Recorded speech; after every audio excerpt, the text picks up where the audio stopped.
In this video, I'll introduce the concept of a tree, along with a couple of other terms. We'll look at a brief history of trees, and we'll look at some special types of trees. So first off, a graph is acyclic if it has no cycles. So an acyclic graph is one that has no cycles. And a tree is a special kind of acyclic graph. It's an acyclic graph that is connected. So that's a tree. Necessarily, right, we just saw this theorem about bridges that an edge is a bridge if and only if it lies on a cycle. And so if my graph is acyclic, necessarily every edge is a bridge. So every edge would disconnect the graph in a tree and in general in an acyclic graph. So let's look at a couple examples of trees. So for instance, this graph here is an example of a tree. I could put some more branches on it like this if I want. This is a tree. Another kind of tree is what's called a binary tree that looks something like this. These types of trees are useful for searching and sorting. And how about a tree that is, how about an acyclic graph that's not a tree? So what about something like this graph here? So I'll call this G1, G2, and G3. So G1 and G2 are trees. They're both acyclic. They contain no cycles. Every edge disconnects the graph. And they're connected. This is an acyclic graph that is not a tree.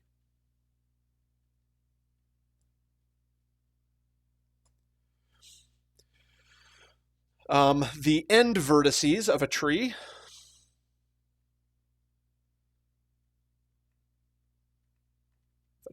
and necessarily there are end vertices of a tree, are called leaves. Or an end vertex of a tree is called a leaf. So for instance, these would all be leaves of this tree. And any end vertex here would also be considered a leaf. So these are all the leaves of this tree. Now, trees are some of the most useful graphs, and out in the real world, if you're going to apply graph theory to a different science, trees will likely come up. They have a lot of roles in graph theory as well that we'll see. And really, trees came about from working in science. So where did trees come from? Well, one of the first mentions of a tree is by the German physicist Kirchhoff, who studied currents in electrical networks. So, right, he was studying electrical networks. Network is another term that's often used for a graph. And so in electrical engineering, graphs come up a lot. And Kirchhoff was working in this area and came upon trees by studying electrical networks. As well, Arthur Cayley, and we'll encounter Cayley again in this class. Cayley did a lot of stuff in graph theory and a lot of stuff in mathematics in particular. Used trees in 1857 to count certain types of chemical compounds. And this is really what I want to talk about for a second here, is one application of trees, and that's with chemical compounds. So if you've taken a class in chemistry, you know that we can, given a chemical compound, given some chemical, we can write it in terms of its chemical formula, right, using the elements. Of course, and this is a little bit more advanced chemistry, two chemical compounds with the same chemical formula might have different properties. That is, the elements which make up a chemical aren't the only thing that needs to be considered with respect to that chemical's properties. What also matters is the structure of the chemical. And that's where graph theory comes into play, right? You'll see graphs actually a lot in chemistry. And if you've ever made a diagram like these before, you've encountered graphs there. And in particular, you'll encounter trees in the study of alkanes, or alkalines, alkanes. Sorry, I'm not a I'm not a chemist, but these are hydrocarbons.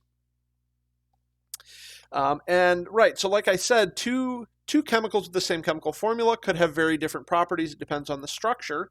And so that structure of the chemical is defined by its underlying graph. So here I have butane, which is C4H10. You could count all the C's and the H's. So 4 carbon atoms and 10 hydrogen atoms, all bonded. And here on the right, I have isobutane. Sorry, let me get it a little bit more over there. Isobutane has the same chemical formula as butane, C4H10, but a different structure to it.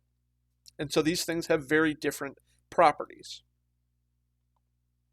Now, what Cayley was doing was counting numbers of these things, of these alkanes, that had the same chemical formula but had different properties. And he wanted to know, well, how many different variants can I have of the same chemical formula? So if you look at something like C4H10, I believe these are the only 2 variations of this C4H10. These are the only chemical formulas, 2 different kinds of structures. If you move up to C5H12 and study that alkane, there are 3 different kinds of structures. And then if you move way, way, way, way up and look at chemicals that have the formula C50H102, there are over 1 quintillion different ways that this could be arranged.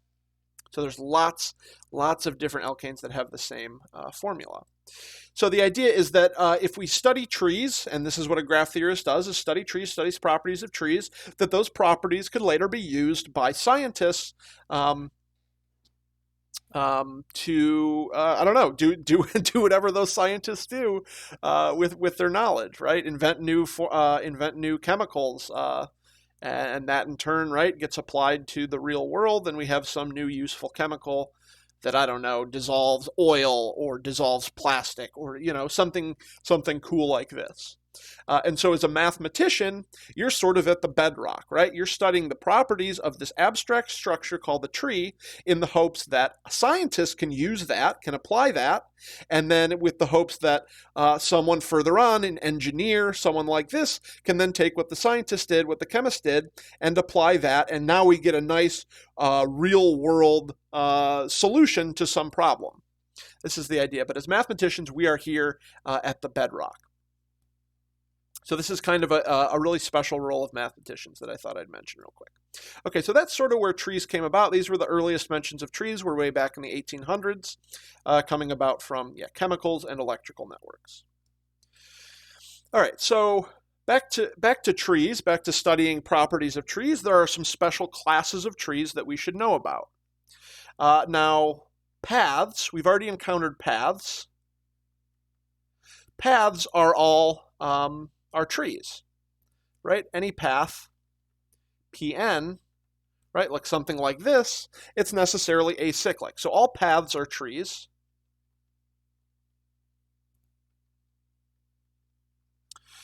And then there are some bipartite graphs that are trees. In particular, there are some complete bipartite graphs that are trees, and those are the stars that are, they're complete bipartite graphs, K1, I'll say K1T. So, right, that means one vertex in this partite set adjacent to T vertices in this partite set. So I'll call this one U, V1, V2, V3, all the way up through Vt. So this is order T plus 1. It's a tree because it has no cycles in it and it's connected. We call U the central vertex.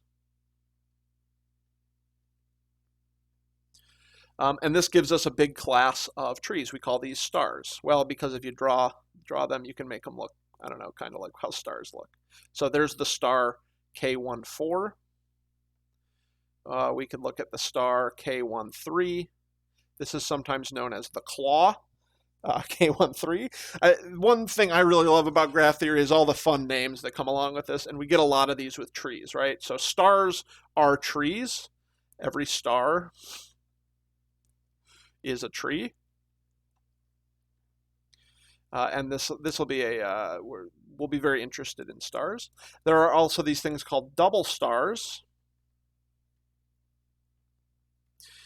Double stars have the property that all but two vertices are leaves. So for instance, and the two vertices that aren't leaves have to be connected. That's necessarily, right? That'll be true. So here we have this double star. Notice I have two vertices that are not leaves. These vertices are all leaves. When I remove the leaves, I'm left with a K2, and that's another defining characteristic of a double star, and they look like this.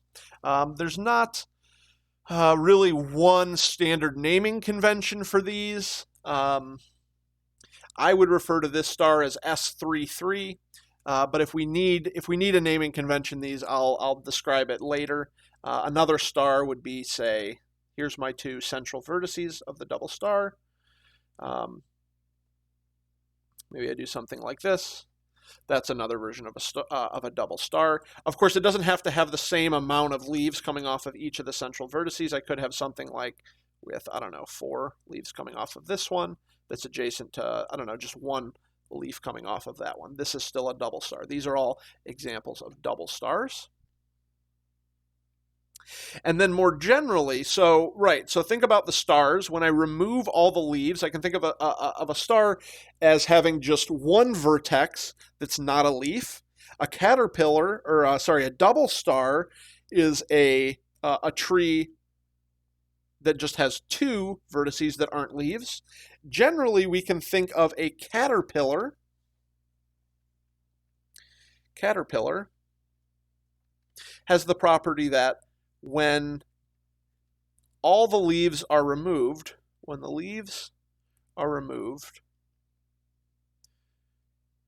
we are left with a path. So for instance, I start with my path. By the way, this path that's left is called a spine of the caterpillar. And then maybe I have some vertices coming off of these. Something like this is a caterpillar. So named because these kind of look like the legs of the caterpillar. But that's a caterpillar. I could have a longer caterpillar. Maybe the spine is length 4, like this one. And maybe I have some edges coming off of it. Some vertices coming off of it like this.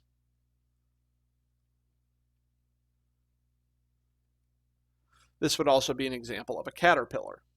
So really, double stars, notice they have this property that if I remove all the leaves, I'm left with the path P2. So double stars are caterpillars, and stars are also caterpillars. Stars and double stars are caterpillars. Now, not every those 2 big classes of graphs, those are all fall into this bigger category of caterpillars, but not every tree is a caterpillar.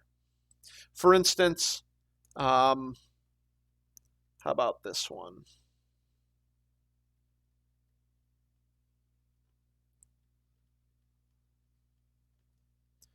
This would be an example. Notice if I remove all of the leaves, I'll identify the leaves. If I remove all the leaves, I'm left with the star K13, which is not a path, and so this is not a caterpillar. So this is a tree that is not a caterpillar.